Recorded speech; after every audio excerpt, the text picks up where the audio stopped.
Bismillah, Assalamualaikum warahmatullahi wabarakatuh. Innal hamdalillah nahmaduhu wa nasta'inuhu wa nastaghfiruhu wa nastahdihi wa natubu ilaih. Wa na'udzu billahi min shururi anfusina wa sayyiati a'malina. May yahdihillahu fala mudilla lahu wa may yudlil fala hadiya lahu. Asyhadu an la ilaha illallah wahdahu la syarika lahu wa asyhadu anna Muhammadan 'abduhu wa rasuluh. Kaum muslimin yang semoga dirahmati Allah Subhanahu wa taala. Ada sebuah hadis dari Rasulullah sallallahu alaihi wasallam yang melarang kita daripada sifat sombong. Kaum muslimin yang semoga dirahmati Allah Subhanahu wa taala, adapun bunyi hadis tersebut adalah an Ibnu Mas'ud radhiyallahu taala an Nabi sallallahu alaihi wasallam qala la yadkhulul jannata man kana fi qalbihi mithqala dharratin min kibr. Qala rajulun inna ar-rajula yuhibbu an yakuna thawbuhu hasanan wa na'luhu hasanatan.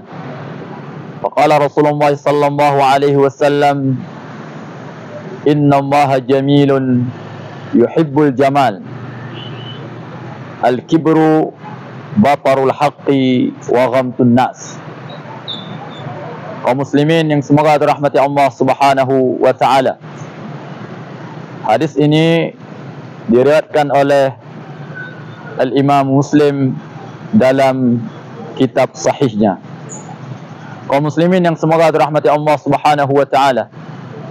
Adapun makna daripada hadis ini adalah dari Ibnu Mas'ud, yaitu nama beliau Abdullah, dari Abdullah bin Mas'ud radhiyallahu taala an, dari Nabi sallallahu alaihi wasallam, beliau bersabda, la yadkhulul jannata man kana fi qalbihi mithqala dzarratin min kibr. Tidak akan masuk surga barang siapa yang ada di dalam hatinya mithqala dzarrah, sebiji sawi, asgharun namlah. Tidak akan masuk surga barang siapa yang ada dalam hatinya sebiji sawi, sekecil apapun kesombongan. Kemudian seorang laki-laki berkata kepada Rasulullah, sesungguhnya seorang laki-laki cinta, suka pakaiannya bagus, kemudian sandalnya juga bagus. Maka Rasulullah sallallahu alaihi wasallam bersabda, inna Allaha jamilun yuhibbul jamal. Sesungguhnya Allah itu indah, bagus, dan mencintai keindahan. Al-kibru batarul haqqi wa ghamtun nas. Kesombongan adalah batarul haq, menolak kebenaran, menentang kebenaran, wa ghamtun nas, dan meremehkan manusia. Kaum muslimin yang semoga dirahmati Allah Subhanahu wa taala. Di sini Rasulullah sallallahu alaihi wasallam menjelaskan bahawa tidak akan masuk surga barang siapa yang ada dalam hatinya sedikit daripada kesombongan, apalagi besar. Sebagaimana kita ketahui bahawa salah satu sifat yang mengeluarkan iblis daripada surga adalah kesombongan. Allah mengatakan dalam Al-Quran, a'udzu billahi minasyaitonir rajim, aba wastakbara wa kana minal kafirin. Iblis itu aba, enggan kepada perintah Allah Subhanahu wa taala, menolak kebenaran iblis itu. Kemudian wastakbar, dia juga sombong terhadap perintah-perintah Allah Subhanahu wa taala ketika Allah memerintahkan dia sujud. Wa kana minal kafirin, maka iblis itu termasuk bagian daripada orang-orang kafir. Dia kafir kepada Allah. Kaum muslimin yang semoga dirahmati Allah Subhanahu wa taala. Dua sifat iblis yang menjadikan dia kafir dan mengeluarkan dia daripada surga Allah Subhanahu wa taala. Yang pertama adalah enggan melaksanakan perintah Allah, yang kedua adalah kesombongannya terhadap perintah-perintah Allah Subhanahu wa taala. kaum muslimin sekalian, semoga dirahmati Allah Subhanahu wa taala. Ada seorang laki-laki mengatakan bahwa seseorang cinta kepada pakaiannya yang bagus, indah, kemudian juga sandalnya bagus, indah. Maka Rasulullah mengatakan Allah itu indah dan mencintai keindahan. Allah itu maha indah dan mencintai keindahan.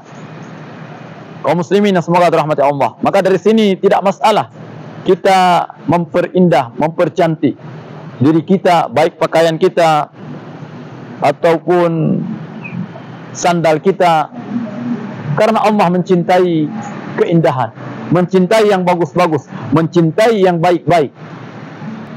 Jadi maksud sombong itu apa? Rasulullah mengatakan al-kibru batarul haqqi wa ghamtun nas. Kesombongan itu bisa dipandang dari dua. Apabila salah satunya ada pada seseorang, maka dia sombong. Yang pertama adalah batarul haqq, menolak kebenaran. Kalau dalam bab syariat, kalau dalam masalah agama, kita mengatakan qala Allah, qala Rasul, Allah berfirman, Rasulullah bersabda, dia tolak dengan hawa nafsunya, dengan pangkatnya, dengan jabatannya, dengan uangnya, dia tolak, dia tidak terima apa yang ada dalam Al-Quran, apa yang ada dalam hadis. Itulah kesombongan, menolak kebenaran. Yang kedua, wa ghamtun nas, meremehkan manusia. Mungkin Allah berikan sesuatu kelebihan harta, kelebihan pangkat, kelebihan jabatan, kelebihan keturunan pada seseorang. Kadang-kadang dengan kelebihan itu dia meremehkan, ihtiqarun nas, meremehkan, menghinakan orang lain. Dan ini merupakan kesombongan. Kalau menolak kebenaran berarti sombong kepada perintah-perintah Allah Subhanahu wa taala. Kalau kita menolak ayat, menolak hadis dengan hawa nafsu, dengan jabatan, dengan segala macam, maka kita sombong terhadap perintah-perintah Allah Subhanahu wa taala. Kalau kita meremehkan manusia dengan rahmat yang Allah berikan kepada kita, mungkin sedikit kelebihan, kita remehkan, kita hinakan manusia, maka kita sombong kepada manusia. Kaum muslimin yang semoga dirahmati Allah Subhanahu wa taala. Ini menjadi pelajaran penting bagi kita, bahwa tidak akan masuk surga barang siapa di dalam hatinya ada sedikit saja kesombongan, baik sombongnya kepada Allah atau sombongnya kepada manusia. Yang intinya tidak boleh sombong. Kaum muslimin yang semoga dirahmati Allah Subhanahu wa taala, dari hadis tersebut dapat kita ambil beberapa faedah. Yang pertama,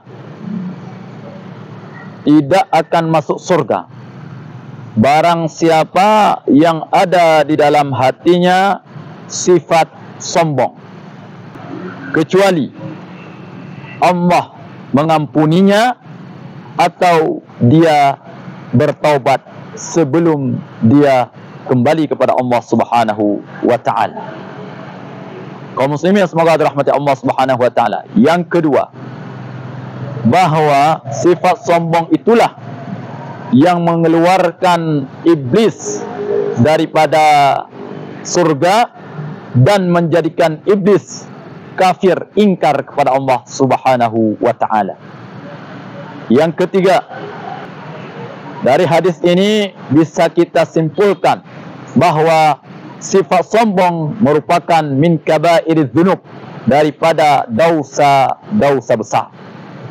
Yang keempat, bahwa tidak masalah, boleh bagi kita, bahkan sunnah dianjurkan bagi kita untuk memperbagus, untuk mempercantik pakaian kita, diri kita. Yang penting sesuai dengan tuntunan Allah dan Rasulnya. Itu yang pertama. Yang kedua, karena Allah Subhanahu wa ta'ala indah dan mencintai keindahan. Kaum muslimin yang semoga dirahmati Allah Subhanahu wa ta'ala. Yang kelima, sombong adalah menolak kebenaran. Kalau dalam masalah agama, menolak Al-Quran dan menolak hadis-hadis Rasulullah sallallahu alaihi wasallam, merupakan sombong kepada Allah Subhanahu wa taala. Yang kedua, meremehkan manusia, menghinakan manusia. Itu adalah kesombongan terhadap manusia. Jadi menolak perintah Allah, menolak Al-Quran dan isinya dan syariat-syariatnya, menolak hadis dan isinya dan syariat-syariatnya, merupakan kesombongan kita terhadap Allah dan Rasulnya.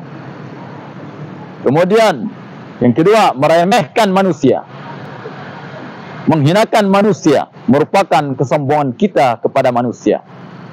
Ini yang dinamakan dengan sombong. Sombong adalah menolak kebenaran dan meremehkan manusia. Kaum muslimin semoga dirahmati Allah Subhanahu wa taala. Mungkin ini yang bisa kita ambil faedah daripada hadis-hadis yang berkaitan dengan sombong. Semoga Allah Subhanahu wa taala memberikan taufik dan hidayahnya kepada kita untuk menjauhkan sifat-sifat yang tercela, akhlakul mazmumah, terkhusus sombong. Jangan sampai dengan rahmat, dengan nikmat yang Allah berikan kepada kita, kita menjadi sombong kepada Allah Subhanahu wa taala, sombong terhadap perintah-perintah Allah Subhanahu wa taala, dan jangan sampai pula dengan rahmat, dengan nikmat yang Allah berikan kepada kita, kita menjadi sombong terhadap manusia-manusia, terhadap hamba-hamba Allah yang lain. Demikian kaum muslimin, semoga bermanfaat. Subhanakallahumma rabbana wa bihamdika, asyhadu an la ilaha illa anta, astaghfiruka wa atubu ilaika. Assalamualaikum warahmatullahi wabarakatuh.